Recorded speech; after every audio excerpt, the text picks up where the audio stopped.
Vote आपका हक है, आप जिसको देना चाहें दे दें, लेकिन ये बात याद रखना कि वोट देने के बाद 5 साल रोना ना। अभी मेरे हिंदू भाइयों को इसी तरीके से बरगलाया जा रहा है। कहाँ जा रहा है? ये नेशनल कॉन्फ्रेंस की टिकट तो मैं वोटों के लिए ली है, बाद में तो मैं बीजेपी में आ जाऊं। आपके सामने देवराज जी ने इसी स्टेज से साबित करके दिया कि मेरी बेटी है वो, जो पिछली बार डीडीसी का इलेक्शन वहां से कोटरंका से जीता, जिन्होंने हमारी वो बेटी बीजेपी के समर्थन से जीती थी। करना था क्योंकि वो तो बुजुर्ग का एमएलए था, दरहाव का एमएलए था, और दोनों तरफ से आप लोगों की मुश्किलात जो है वो बहुत बढ़ती गई। जब ये कॉन्स्टिट्यूंसी बनी तो मैं इस इलाके में आया। मैंने पहले भी एक बार मीटिंग में कहा था, जब आपके इलाके को देखा और मैं घबराया आपके इलाके को देख के। मैंने कहा या खुदा, ये कौन से इम्तिहान में डाल दिया तूने कि ऐसे इलाके को तर्जमानी करने का मुझे मौका मिले। तो ये एक कठिन सफर होगा मेरे लिए। आप नारला में चले जाओ, आप कोचरवाल में चले जाओ, आप ओदन में चले जाओ, पंगलार में चले जाओ, या माल के नीचे के जितना भी इलाका है, ये तामीर और तरक्की के एतबार से काफी हद तक नजरअंदाज रहा है। मैं जहां भी देखता हूं वही निशान मुझे नजर आते हैं जो मेरे वालिद ने काम किए हुए हैं। कहीं जाता हूं, पानी की पाइप कहीं दिखती है तो वो वही दिखती है जो मेरे बाप ने दी थी। जाता हूं तो स्कूल देखता हूं, वही स्कूल दिखता है जो मेरे बाप ने खोला था। आज शायद वो अपग्रेड हुए होंगे, चाहे वो नारला का स्कूल हो, कोटचरवाल का स्कूल हो, बिढ़ाल का स्कूल हो। स्कूल अगर है तो टीचर ही नहीं है। अगर टीचर है तो बिल्डिंग नहीं है। मुझे बड़ी हैरानगी हुई कि केरी का हमारा हाई स्कूल की बिल्डिंग गिर गई, अभी तक लोग किसी की बांडी में वहां बच्चों को पढ़ा रहे हैं मास्टर। अभी तक कोई व्यवस्था, कोई अरेंजमेंट नहीं किया गया कि बच्चों की तालीम वहां पे किसी अच्छे तरीके से जा सके।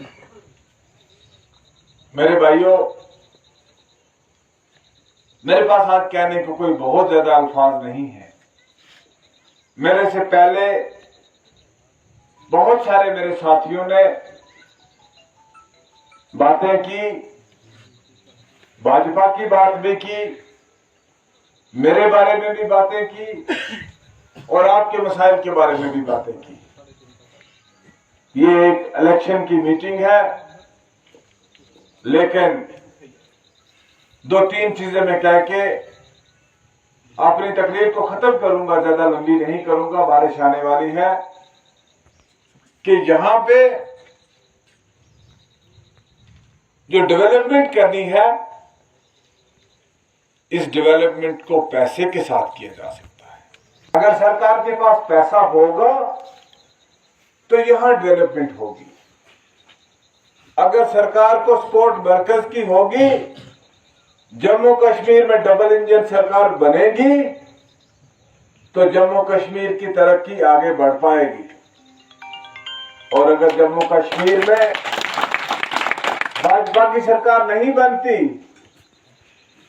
तो मुझे उमर साहब का बयान याद आ जाता है। उमर साहब कहते हैं कि मैं अपना चपरासी लगवाने के लिए भी मुझे गवर्नर के पास जाना पड़ेगा। मेरे भाइयों, मेरे पास भी बड़ी ऑफर थी एनसी के लिए, एनसी ज्वाइन करो। इससे पहले मैं सोच रहा था शायद मैं एनसी ज्वाइन करूंगा, लेकिन जब उमर साहब का बयान मैंने सुना कि आप तो चपरासी भी अपना नहीं लगा सकोगे, तो फिर मेरे बढ़ाल का क्या करोगे, गुंडी का क्या करोगे, खवास का क्या करोगे, कोचरवाल का क्या करोगे। छोटा सा लड़का था, 26-27 साल मेरी उम्र थी, तो मुझे ये पता भी नहीं होता था कि इलेक्शन लड़के एमएलए बनना है या क्या करना है। मैं एमएलए बनने के लिए सियासत में नहीं आया था। मैंने सोचा था मैं पॉलिटिक्स में काम करूंगा, लोगों की खिदमत करूंगा। और आजकल जब लोग सियासत में आते हैं वो कहते हैं हमारे लिए कुर्सी कहाँ है एमएलए की, हम उस पर बैठे। जब आप कुर्सी की तलाश में सियासत में आते हो तो अल्लाह आपको कुर्सी नहीं देता। मेरा इस चीज पे पुख्ता ईमान है, पूरा यकीन है कि जब आप कुर्सी की तलाश में निकलोगे अल्लाह आपको कुर्सी नहीं देगा। आप जब अवाम की खिदमत के जज्बे से निकलोगे तो उस कुर्सी आपको मिलेगी। मेरे भाइयों, ये जिस कुर्सी को ढूंढा जाता है, ये कुर्सी कोई वो बड़ी सुंदर और सुहानी कुर्सी नहीं है जिस पे आप आराम करके बैठ सको। ये कुर्सी कांटों वाली कुर्सी है जिसमें चुभन ज्यादा है और आराम कम है। लेकिन ये उनके लिए चुभन वाली कुर्सी होती है जो अवाम की खिदमत करना चाहे। जो अवाम की खिदमत करना चाहे उसके लिए चुभन वाली कुर्सी है। मैंने हाथ दिल्ली से मिलाया। पैसा हम दिल्ली से लेते हैं, राशन हम दिल्ली से लेते हैं, सेहत कार्ड हम दिल्ली से लेते हैं, सड़कें हम दिल्ली से बनवाते हैं, पानी हम दिल्ली से हमें पैसा मिलता है पानी लगाने के लिए, बिजली के लिए पैसा हम दिल्ली से लाते हैं। मुलाजमतें हमारे पास है नहीं, हमारे अपने कोई रिसोर्सेज नहीं। अगर कोई है भी हमारे रिसोर्सेज तो उनका एक्सप्लोर ही नहीं किया गया पिछले 70-75 सालों में। तो मेरे भाइयों, अगर हम सियासी तौर पे दिल्ली से हाथ मिलाएं तो हमें क्यों गुनाहगार ठहराया जाएगा। मुझे बड़ी हंसी आई। एक मेरा अजीज शायद नेशनल कॉन्फ्रेंस का कैंडिडेट यहां से बनने जा रहा है, वो उसने बड़ी कस्में खाई थी लोगों के बीच में कि मेरा बीजेपी के साथ कोई नाता नहीं है। अरे हमने नाता रखा तो हमने ओपन नाता बीजेपी के साथ जोड़ा है और इंशाअल्लाह 25 तारीख को जीत के दिखाएंगे बीजेपी के कमर से फूट। यहां पे बाजी गुलाम नबी साहब की जियारत पे त्रिमली शरीफ पे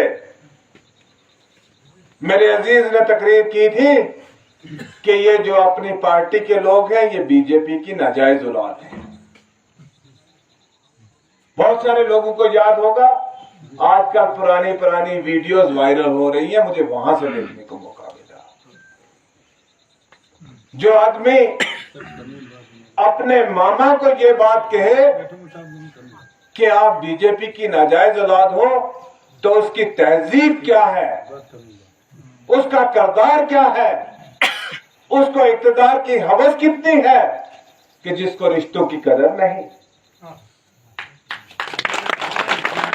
जिस इंसान को इतने अपने रिश्तों की कदर ना हो, इक्तदार के लिए इंसान इतना भूखा हो जाए कि वो अपने माँ बाप को गालियां दे सके, तो मैं कहता हूं ऐसी नाफरमान औलाद जो है वो अवाम की रहनुमाई नहीं कर सकती। मेरे भाइयों,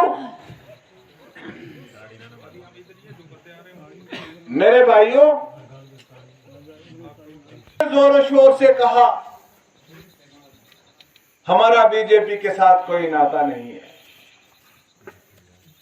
आपके सामने देवराज जी ने इसी स्टेज से साबित करके दिया कि मेरी बेटी है वो जो पिछली बार डीडीसी का इलेक्शन वहां से कोटरंका से जीता, जिन्होंने हमारी वो बेटी बीजेपी के समर्थन से जीती थी। क्या ये हकीकत है देवराज जी?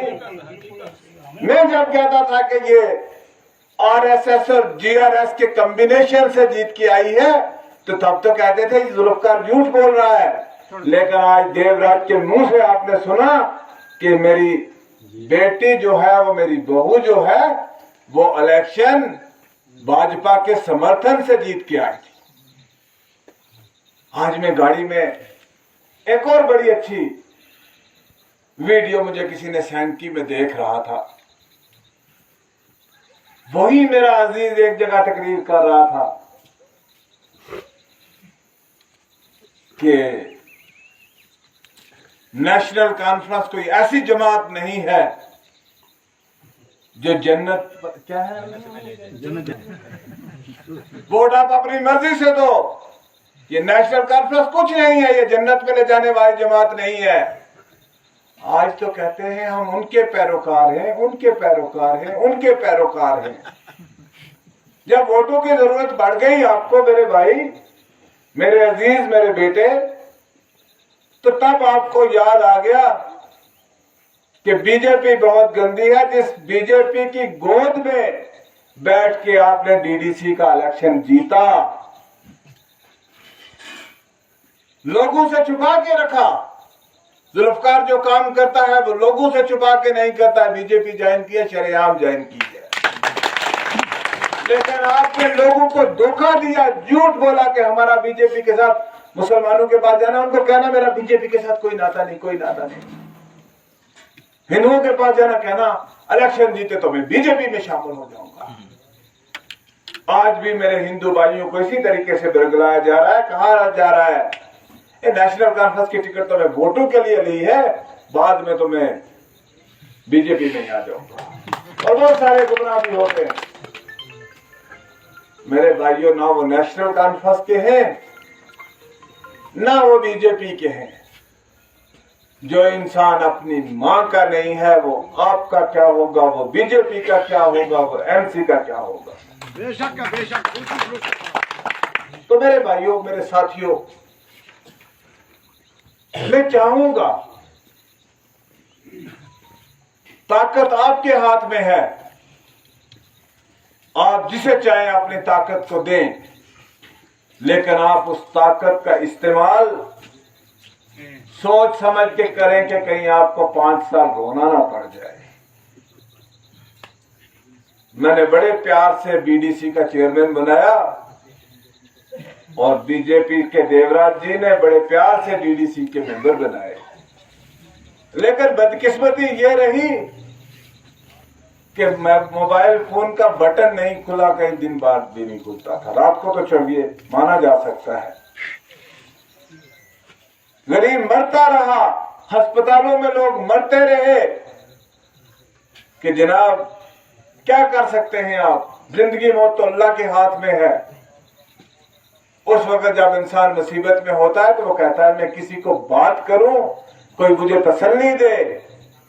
आपने लोगों को तसल्ली देने के लिए भी टेलीफोन नहीं खोला।